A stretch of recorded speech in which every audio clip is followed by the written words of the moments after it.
Dark circle, તમે પણ તમારા ડાર્ક સર્કલ થી હેરાન થઈ રહ્યા છો? ડાર્ક સર્કલ છે જે આપણને આપણી ઉંમર કરતા વધારે પડતી એજના બતાવે છે અને ડાર્ક સર્કલના લીધે તમે સદાયને માટે કે હંમેશને માટે થાકેલા ફીલ કરો છો. તો હવે એ કરવાની જરૂર નથી. હું તમને 2 ઉપાય બતાવું જેની મદદથી તમે તમારા ડાર્ક સર્કલમાં 15 થી 20 દિવસમાં જ રાહત મેળવવાનું શરૂ થશે. પહેલો ઉપાય છે બદામ લેવી. બદામને 2 થી 3 કલાક પહેલા પલાળી રાખવી.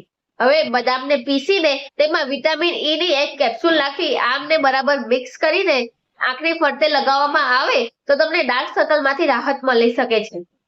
બીજું છે બટેકા.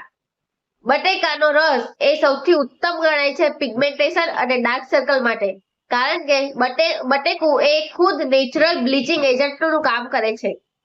બટેકાનો રસ લેવો, તેમાં 1 ચમચી જેટલો કોફી પાવડર નાખો, જે કોફી પાવડરમાં ખૂબ જ પ્રમાણમાં એન્ટીઓક્સિડન્ટ તત્વો હોય છે, અને તેમાં 1 કેપ્સ્યુલ વિટામિન ઈ ની નાખી આને બરાબર મિક્સ કરીને ડાર્ક સર્કલની ફરતે લગાવવામાં આવે તો તમને અઠવાડિયામાં જ ડાર્ક સર્કલમાંથી રાહત મેળવવાની શરૂ થશે.